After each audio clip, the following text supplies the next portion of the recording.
Bwana we, filamu yetu inaanzia hapa miaka hiyo ya nyuma huko Roma, na huyu hapa anaitwa Lucius. Lucius bwana ni jamaa ambaye anaaminika sana katika falme hii ya Roma, na yeye ni mwandishi na mtabiri, ama ni mtu ambaye alikuwa anajitahidi sana kufanya science na tekniki za hapa zidi kukua, yani kimijengo na falsafa. Lakini leo amekuja, kuna mchoro ambao alikuwa anamsumbua, ikabidi atulie ndani ya maji ili madi apate ufumbuzi. Lakini ghafla mbele yake anakuta kitu cha ajabu, yani chemchemu ya maji ile ya swimming pool inaendelea sehemu moja, na alipoifuata akajikuta maji yale yanamvuta na asijue yanampeleka wapi. Lakini alijitahidi na mwisho wa siku akashindwa, na akawa hana budi, akajikuta katokea katika nchi ambayo ni sasa hivi, yani mwaka 2012, na katika jiji la Japan.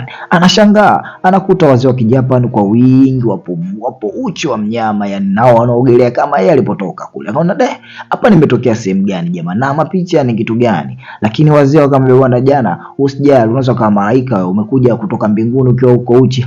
Watu wanacheka, au ni Terminator bwana, lile picha la Arnold Schwarzenegger, watu wanacheka cheka, wakabidi wampe nguo. Lakini jamaa akawa anashangaa, mara kaingia huko anakuta watu wanafanya massage, yani haelewi, mara akakuta kioo, watu wanashangaa, kijana umejaliwa, huu mguu wa mtoto, wanabishana. Lakini alienda mpaka kwa mama, na mama akabidi waogope. Wazee wakaona bwana tutia hivyo, akamdimisha kwanza, huu ni mtu gani? Basi dada kutokana aliona mguu wa mtoto, mami alichanganyikiwa na ule mguu wa mtoto, yani jamaa alikuwa na fimbo, sio mchezo. Kwa jamani, hii fimbo hii nikiruka nayo, yani kawa kama mabinti wa Kenya bwana, ukiwa na kibamia umetupwa chonjo. Basi hapa akagawa bwana juisi ya mwani, akaionja ile kuipiga, jamaa akapata mcheko kikubwa, kwa jamaa bwana mshamba, kaonja kidogo tukanywa. Lakini mchizi alitoka kule na kurudi nyumbani kwao, na ikabidi hadisie na usafiri ule wa maji ambao ulimtoa hapa, na huo usafiri wa maji ndio ambao umemrudisha tena katika nchi yake ya zamani. Na akahadisia bwana, nimekutana na wazee tofauti na wamenipa kichupa hiki hapa, na hiki kichupa nimekuja nacho. Basi mzee ikawa ile ndo kama biashara, watu wote wanaona jamaa kaja na vinywaji kutoka sayari nyingine. Basi watu wote na Waroma wakubwa na wazee ambao wenye madaraka wanakunywa. Anambia bwana, hii juisi ya mwani ukinywa unaweza ukarudi kijana wako uchi wa mnyama, hawajali hili wala lile. Haya, tunaendelea bwana. Jamaa ikabidi awahadisia, akamwambia jamani, mimi ni kawaida yangu sasa hivi. Basi tena jamaa akaendelea na utaratibu ule. Lakini leo hakutokea tena katika nyumba hili ya watu ambao walikuwa wanaoga, alitokea katika nyumba moja ya mzee mmoja, mtu mzima. Bwana njoo hapo unisugue. Mzee ni kigongo, anajua ni mwanae huyu kwa sababu ndo washazoea jambo. Lakini leo kakuta na lile bomba la mvua. Dada ile, baba huko unafanya nini chooni peke yako? Jamaa yuko uchi wa mnyama, ajali hili wala lile. Lakini dada baada ya kuingia ndani akamkuta baba yake yuko peke yake na mchizi ashapotea.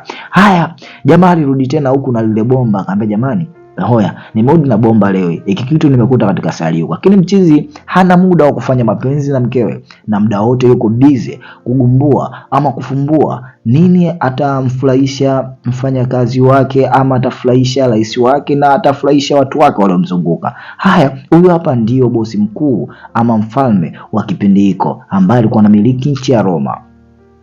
Jamaa akamwambia nimekuja na kitu ambacho watu wote hawezi kuamini. Na kweli watu walimshangaa kipindi mzee mmoja anaogelea. Akamwambia, mfalme wangu, hakika dunia ya huko ambao naenda na safiri mara kwa mara, huko nakuta vitu mbalimbali ambavyo sasa hivi sisi hivyo vitu hatuna na wala hatumiliki. Kwa hiyo naomba uniruhusu nizidi kwenda, niruhusu nizidi kwenda kuangalia namna gani tunaweza kujenga taifa letu na kulipambania, maana huko wenzetu wameendelea, wana vitu vya ajabu. Mfalme akamwambia, hamna shida, wewe chukua muda wako, kwa kuwa wewe tunakuamini, kwa kuwa wewe tunakutegemea. Kwa hiyo chukua muda wako upambanie nchi yetu na taifa letu la Roma. Lakini leo ikawa siku tofauti tena. Jamaa hapa dada anabishiwa na bosi wake, na hajui moja wala mbili kinachoendelea kuhusu. Akafungulia maji moto ili mradi wateja wapate kuja. Lakini hapa cha ajabu, kipindi yupo amekaa hana hili wala lile tena. Jamaa anarudi tena katika mwaka 2012. Dada anashangaa, huyu ni nani tena? Malaika mzimu ametokea wapi? Jamaa anaamka, anaangalia ile maji, akaona maji mbona moto leo. Basi jamaa mwingine akaona sio shida, huyu mzimu katokea wapi tena? Basi jamaa alitoka uchi wa mnyama, akamchukua ile binti, akamwambia bwana tuondoke, maana sasa hivi nimeweka nia tu, kila ninapotaka kutokea lazima nitoke kwa wewe. Kwa hiyo ni vitu ambavyo vitu vya kawaida. Twende huko. Basi jamaa alikuwa na nguvu nyingi sana, lakini ni mshamba, kwa sababu yeye alikuwa anataka kujua ni nini atafanya ili mradi Roma yake ya kale iwe kama Roma ya kisasa, yani kama huku jinsi kulivyo. Anakuta vile vyumba ama choo vya ajabu. Jamaa take imagination, akasema hivi, naweza nikakalia hapa kwenye garden kana kata gogo bila shida yote. Haya, anapokuja huku anamwadisia mfalme wake na mazingira yake. Mfalme amwambia basi wewe zidi kupambana na ujue kitu gani cha kufanya. Hapa kuna jambo ambalo alitengeneza, kama kule maji si alikuwa anachemka, lakini inazochemsha ni pampu, lakini yeye kaja kumtengenezea huku wapolize watu, yani bado hajajua kitu gani ambacho kinafanya mpaka kila kitu kinakaa sawa. Na hapa alikutana na cheni kubwa. Cheni ile ilikuwa ina maana, lakini aliporudi alimkuta mke wake anajigiwa, watu wanakula mzigo mchana kweupe, yeye akiwa hayupo, akiwa anasafiri, mkewe uroda anautoa. Haya, huku tunarudi kwa ule dada ambao jamaa kila kitu akija anamtokea nyumbani kwake, kila akija anamtokea udada kazini kwake, kila akija. Haya, leo dada amekaa kwa sababu alilipwa hela ya zamani ya miaka hiyo, yani kama rupia, na akawa anaifanyia utafiti mwaka gani ambayo ile hela imetoka. Jamaa leo akamwambia mfalme, mimi nataka nikimbie kidogo niende tena huko, alafu nikirudi tutajua tufanye kitu gani.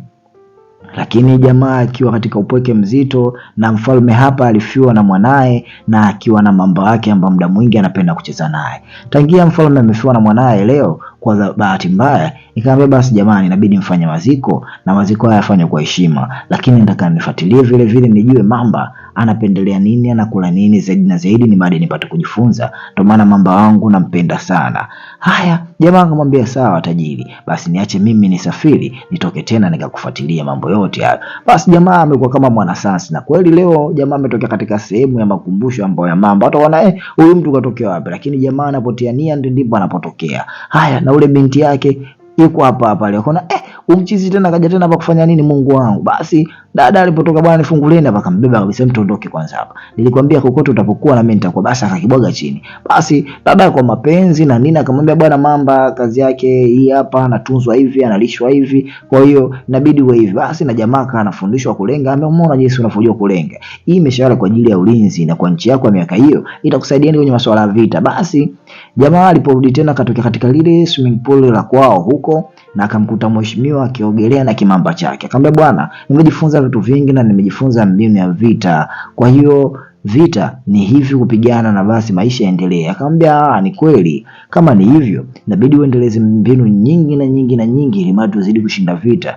na tupambane na watu wengi na tuchukue miji mingi, kutokana inabidi tuwe na nchi yenye nguvu ambayo inaitwa ni Roma.